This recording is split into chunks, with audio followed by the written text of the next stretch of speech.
We treat the whole family. We just don't treat you all in the same room, because usually when people are coming for addiction issues, if you put them in the room with their family, it doesn't go well. Like, either everybody's just sort of quiet because they don't want to argue in front of the counselor, and then they leave and nothing really gets dealt with.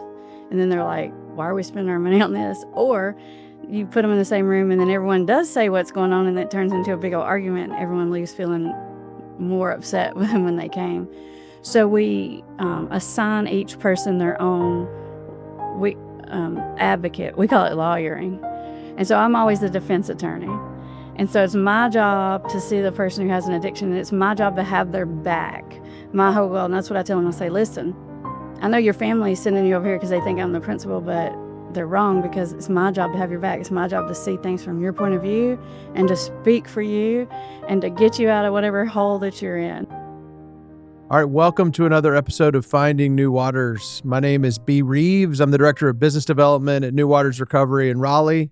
I'm sitting here with our CEO, Justin McClendon, and our special guest today, very special guest, is Amber Hollingsworth, who is a therapist in Greenville, South Carolina. And I've gotten to know her in the last 24 hours, as it were. And we're very glad to have you on the other side of the seat. So thank you so much for being here. Yeah, happy to be here. I'm excited. Yeah. Well, what do you, other than being a therapist, like, what do you do? Well, these days, I mean, I've been a therapist working with people who have substance abuse problems for 20 years. But these days I do a lot of content creation. So I see clients 2 days a week, and I work on all this other stuff 3 days a week. That's cool. Very cool. Yeah. And one thing I like about having you on is, most of our guests, either we know them or somebody put us in touch with them, but this one came out a little bit of a different way, where I kind of met with you in a different capacity, and then here you are now. So I like that this is a fresh perspective in a little bit of a different way. And in reading your bio, see that you did work in inpatient treatment and then sort of worked your way into private practice. And kind of, will you just tell us a little bit about how you found yourself in the field and the kind of evolution of your career? Right. So I got into the field in the not traditional way. I feel like most people that end up doing this kind of work usually are in recovery. And so they have a very personal heart reason for ending up doing this kind of work. And I ended up here by accident. I ended up here because I couldn't afford to take off a whole year and intern as a school counselor. So they changed majors at the last minute. I was in counseling school, and so that I could intern in the summer. And they put me in a substance abuse program to do my internship. And then they hired me after I did my internship. And because I taught high school, they said, we want you to develop this addiction program for teenagers, because you taught high school before, and because you did, 3-month internship over there with the adult substance abusers, and they just turned me loose. Like, there wasn't even a program for me to step into. They wanted me to develop it and then run it. And so I acted like I knew what I was doing, because I didn't want to, be seen as someone who didn't. But I did not know what I was doing. I was in so far over my head. It's not even funny. So I got here by accident. Yeah. And fake it till you make it. Exactly. How did now I have to know how did it go? How'd the program turn out? Oh my goodness. So it's me, and this program was an intensive outpatient. It ran at night. And so the good thing about that is most of the administrators were gone, but it's just me in this hospital, and these teenagers, most of which who had just come out of like an inpatient setting after something serious had happened. And they're doing this as an aftercare program. I'm in this little room, which really just looks like a long closet. I mean, it was so tiny. And me and about I don't know, anywhere from 8 to 13 or 14 teenagers at a time. And they're just I'm thinking, what in the world am I going to do? Because people think they teach you this in counseling school, but they don't. Okay. Mm-hmm. They don't teach you any of this, and they sure don't teach you about addictions. And we have one addiction class, and that basically involved going to a few 12-step meetings and then writing, a report about it, essentially. And I think we learned Jelinek's disease model or something. So I'm in with these teenagers, and I don't want to be seen as someone who doesn't know what they're doing. So I'm just trying to figure out, how do I get these kids to show up? Because they go home, and then you got to get them to show up Monday, Wednesday, Friday from 6 to 9 o'clock. And I needed them to show up because otherwise it'd be evident that I didn't know what I was doing, and this program would Right. fall apart, and I wouldn't have a job. So I decided to make it my mission with these teenagers to just build a relationship with them and figure out how to get them to show up. And I wasn't even trying to practice any kind of fancy addiction counseling. I was just trying to get these kids to show back up. So I focused on the relationship aspect of what I was doing, and amazingly, it worked. And How the about that? reason it worked was, I don't have any I have wild drug stories to tell. I don't have any tattoos. I am so not cool. Like, I've never been cool. And definitely, I was 24 probably at the time, and these teenagers were looking at me like, who are you, or whatever. But I just decided I was going to, like, befriend them and get them to like me. And the way you get them to like you is just to like them. It's pretty easy. Just be interested in them, and then they like you. And so they would come, and I decided that I would take the kids that came to the program and graduated and let them keep coming back for free as long as they wanted to be mentors. So I developed this whole mentor program.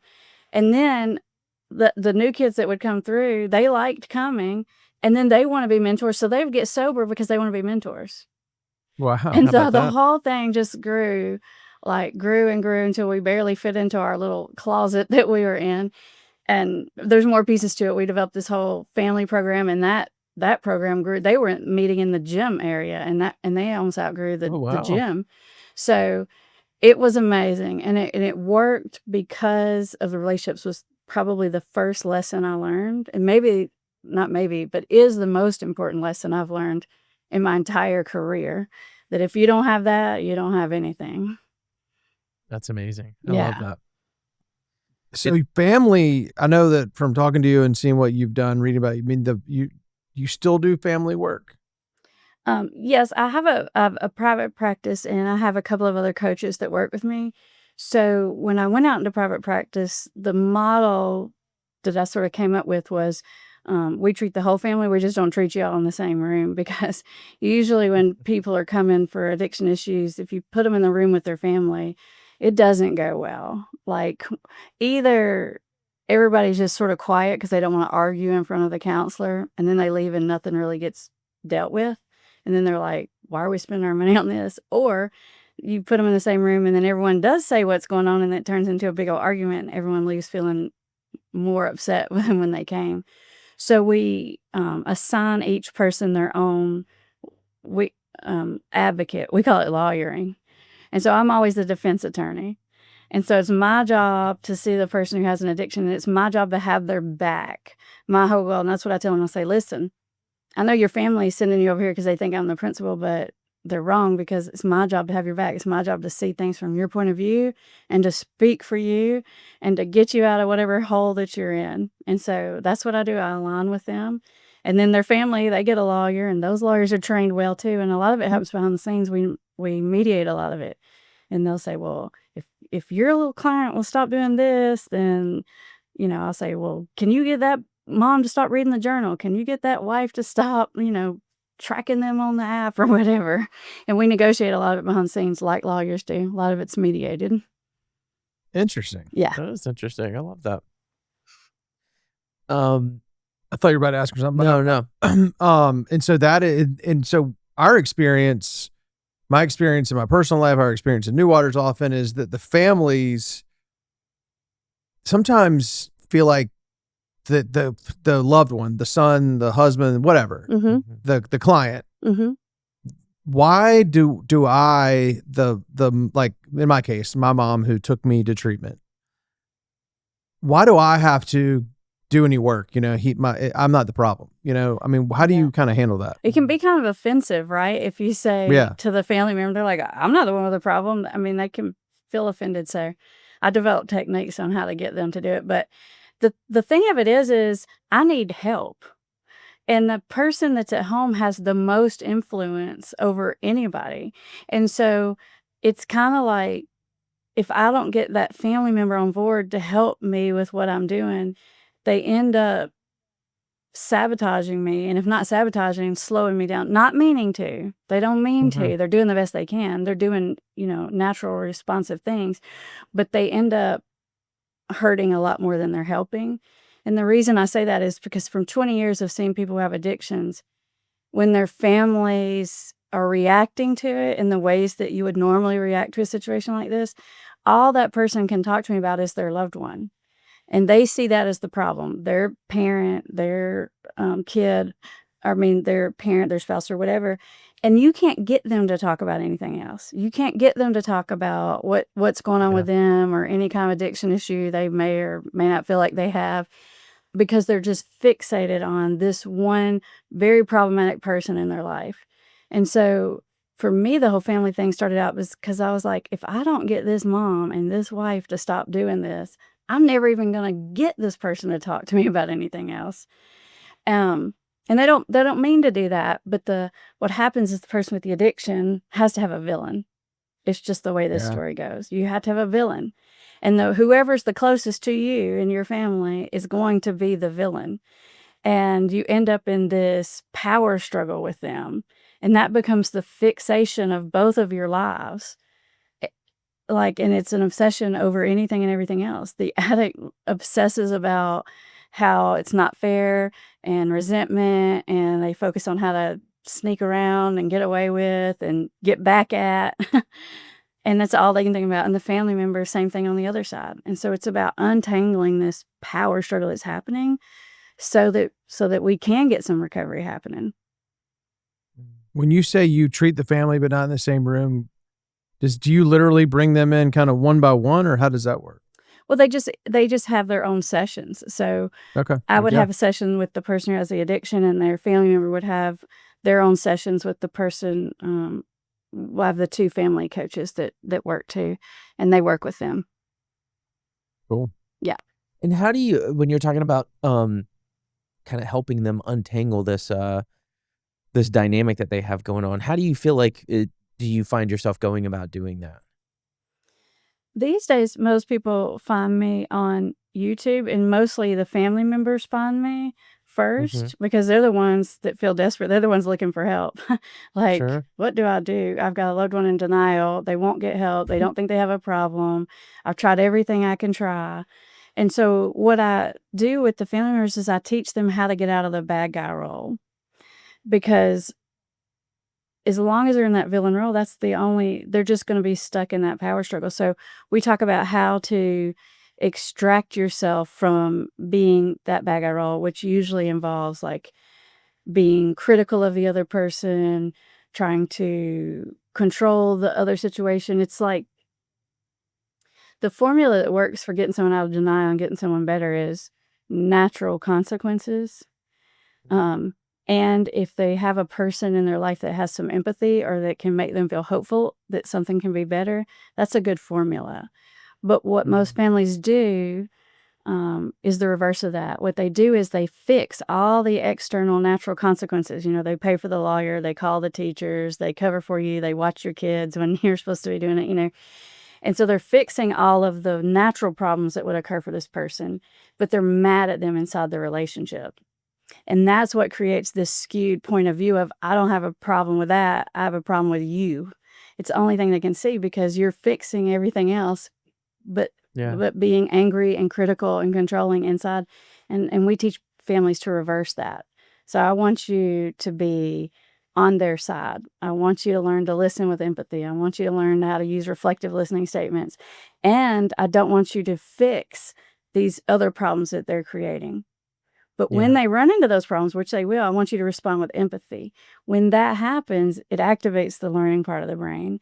And that's how you get someone to move from those stages of change, from denial to thinking, well, maybe I have a problem, to, well, maybe I need to do something. Maybe I should cut it back, to, I think I'm really going to have to do something about this. The reason I know that is because that's what I did all these years of working with people who have addictions is they create messes, and I listen to them. I get to know them really well, build a relationship with them. I have empathy for them, and then And then eventually they'll get themselves in a situation and I'll say something like, oh my God, like we got to do this and that. We got to get you out of this mess. And maybe that's go to treatment. Maybe that's whatever it is. And they're like, yeah. And they feel like I helped them. But really, I just put the right seeds in place and wait. So that's what we teach families to do. Interesting. So you make them feel like you're on their side to get them to take a step that they otherwise maybe wouldn't have taken, but coming from a family member or even somebody who didn't position themselves as the ally would recommend the same thing, but they would reject it because of the way it was presented. Basically, is that what you're saying? Well, right. So the family member might have been saying you need to get help or this or that, but they're saying it at the wrong time. They're saying that to someone who's in complete denial. And when you're telling someone they need to go to treatment when they don't think they have a problem, it doesn't go very well. In fact, the person you're talking to thinks you're ridiculous, lunatic, overreacting, and it ruins your credibility. So I have a system, I call it the invisible intervention, and I call it building your credit with the person. It's like a credit score. And I actually have a whole scoring system. Like if you say this and do this and they say this many points. Or you can do this and subtract points. And so I'm like, you got to build your credit score before any recommendation that you have has any weight. Just like if you want to buy a house, you have to have certain credit, right? Like, so you can't be making recommendations when your point of view isn't considered valid. Yeah. That's interesting. The credit score. I love that. Yeah, me too. That's awesome. Just to relate, I guess, a little bit, we deal with very similar stuff and similar family dynamics a lot. And the one thing that really stood out when you were talking about how the family member can, I'm gonna use different words, but kind of solve the problems or protect this person from these natural consequences. And we do, unfortunately, we see this kind of dynamic play out pretty frequently. And we see it a lot, right? Just like I'm sure you do too, right? Is that like we see it, between spouses, we see it, parental to child, like all these different kind of ways. And I feel like this is just a constant struggle, especially like with new waters, right? So we're detox. So we get them, they come in, whether they've been through treatment before, at least for right now in this moment, it's the first step in what we hope is going to be a journey to recovery. And it sometimes can be the most difficult part is trying to work with that family member, whether it's the spouse or the parent or the grandparent or whoever it is, the sibling, and try and help them understand that like, hey, we know that this is the way that you've been operating and you don't know any other way. But if you don't let us help you guide you to a way to do this different right now, then the rest of this stuff may not be possible, helping them understand how to just say no sometimes or to allow a consequence to unfold it can be extremely difficult for them, excruciating sometimes. It really can.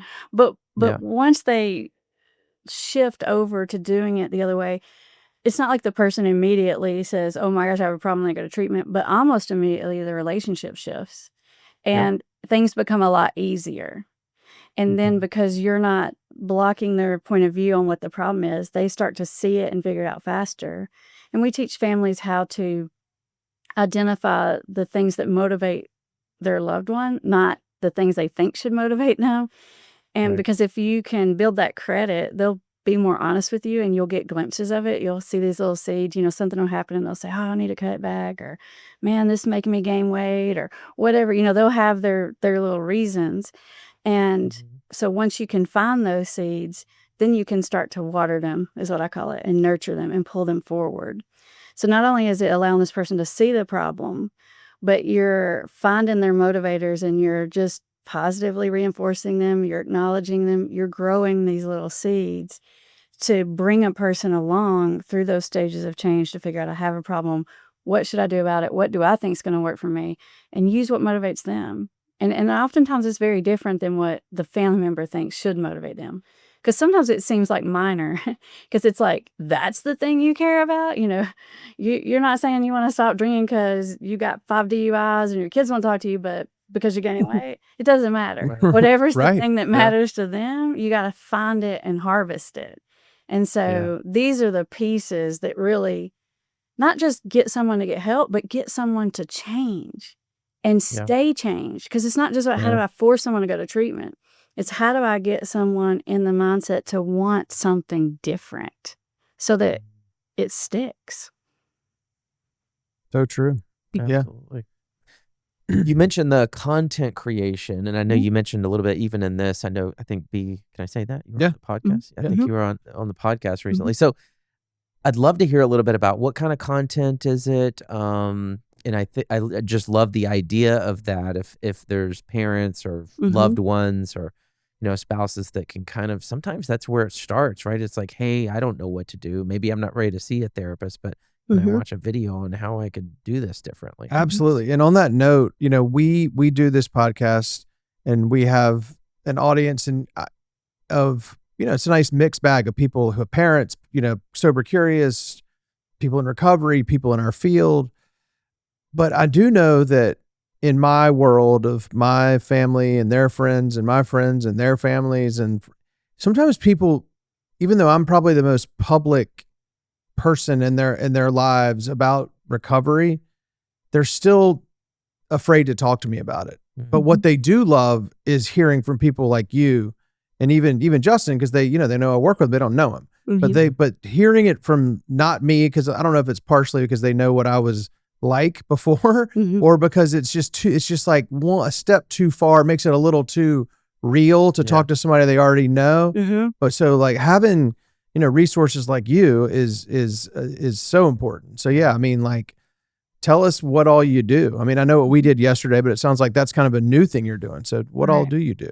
So mainly I'm on YouTube, and we have videos on there that are for family members, and we have videos on there for people who are trying to figure out how to overcome some kind of addictive behavior. I would say probably about 70% of our audience is the family member. About 30% of our audience is people who have a substance abuse problem or an addiction of some sort. And then, well, I guess I should say there's a certain percentage of like other professionals and stuff that watch, but mostly people find us, the family member finds us first. And that's good because that's the way we like the process. And they find us and they learn how to interact with their loved one, and then they bring the loved one along eventually. And we teach them and I even teach them, I'll say, don't send them this video. I'll do a video saying, 5 ways your loved one manipulates you or something. And I'll say, don't you dare send them this video. Right. Because they'll be like, yeah, you tell them, Amber. And they'll want to send it like a confrontation. I'm like, if you're doing that, you're not listening to me. You back up. And we even teach them how to sort of introduce them. Find a video that they're going to resonate with. Find a video where I'm talking about where a family member acts like a crazy lunatic and manipulates. Send them that. They'll be all about that. And it's about so the family member finds us. They usually work the steps to get their loved one in a better frame of mind, and then a lot of times the loved one comes along after the fact. Cool. And so, do you see these people in person, over the phone, virtually? How does all this work? These days I don't do any counseling anymore. But I do some short-term coaching. Okay. I don't see a lot because, like I said, I only do that a couple of days a week. But I do, short-term coaching. And what's amazing is, I've done this work for a long time, and I would say the thing that I'm really good at is probably just like engaging people that are resistant, because I just don't respond to them the way they think I'm going to win them over. And but it takes a really long time to work through those stages. In the past, it could take me 6 months to get someone to the point of considering maybe I should just give this a try. But these days, when the families, they just watch my YouTube videos and they're just like working the system behind the scenes. And now when I get a new person that comes to me, they hit the ground running. It's the most amazing thing. I just love it. It makes my job so much easier because, they'll call or contact me and they'll say, you just got to help me stop doing this, Amber. I'm ruining my life. Like, I'm treating my life like crap. I can't quit this pattern. As opposed to coming in and us spending 6 months of them complaining about their boss or their spouse or their parent or whatever. It's like they come in that active stage of change. And honestly, it doesn't take near as long now because they come in ready. And I know when they call me saying those things, I know exactly that their family has set the situation up. It feels like playing volleyball and someone sets it and then I spike it over. It's amazing. It makes my life so much easier. It costs them a lot less money because the amount of time it takes is way shortened. Yeah. Yeah. And so you've been doing this for, you've been a therapist working with addictions for 20 years. I imagine the content creation is new because it's a newer thing altogether. But in your time, how have you seen the landscape change in terms of what substances people are addicted to? What other addictions do you work with? Process addiction, things like that. Like, kind of, what have you seen change? How have you seen it change? The big substances I see, and it does change over time, and I think this can be regional too. Different regions have different sort of patterns, but alcohol, marijuana, and opiates, those are the big three. I rarely have anyone addicted to stimulants, occasionally cocaine, but alcohol, number one, marijuana, and opiates probably kind of tied in there. Okay. Yeah. And are you starting to see the kratom pop up in your world at all? Less now. I went through a phase a few years back where that was a bigger thing. There was a few years where that was really big. Not that it's not going on as much, but I haven't seen as much of it present in our office. That doesn't mean it's not happening. Like I said, I don't even see that many clients anymore because of just the limitations of my schedule. But the one trend that I will say that I think is kind of good and bad is, when I first started doing this, I was with teenagers for like the first 5 years or something. And so, of course, all of them were smoking weed or whatever. And, every day for all these years, I have to hear the same. I'm almost just like, can y'all just get something new? It's natural. It comes from the earth. It's not addictive. I'm just like, oh, my God, can y'all just get something new? Because I'm so tired of hearing that. And these days, I actually get a lot of people, even young people sometimes, and they'll come in and say, I'm addicted to weed. And it would never happen before. And the reason that happens now is because, now that you have like these vape pens, all these other ways of going about it, people smoke weed like they used to smoke cigarettes all day, every day. So the denial about the fact that it can be addictive is much less than it used to be. It's still very hard to get people to give it up. It's literally the hardest addiction that I treat. And I know people think that's crazy, but No, I get drives me it. crazy. Well, something that comes up a lot on here, and we talk about at work and in recovery and all, is that marijuana. Like when I entered high school in 1991, it was a different thing than when I graduated 4 years later. When I was a freshman in high school, it was stems and seeds and made you hungry, tired, and laugh. Right. And by the time I graduated from high school, it made you, it was 4 times as much money, hydroponics, and looked different, smelled different, and made you feel like you were tripping.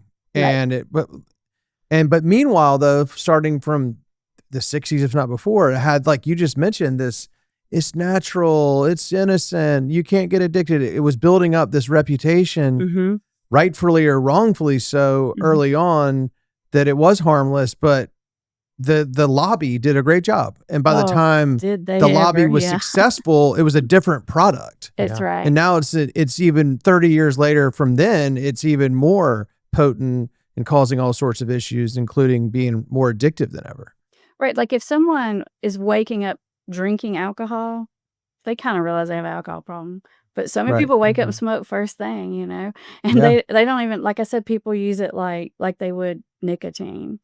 And and the people that come see me that have problem with marijuana are the most depressed. They're more depressed than like the other ones. They're very depressed because of chemically what the substance is doing to them, but also too because they're also depressed because they feel like they're behind in life. They're not accomplishing things the way they want to. They're not keeping up with life the way they want to, and so they're depressed about that. Like they're very depressed. Yeah. Well, I mean, I know firsthand what it's like because that wasn't ever my thing, but I definitely partook in a lot of it.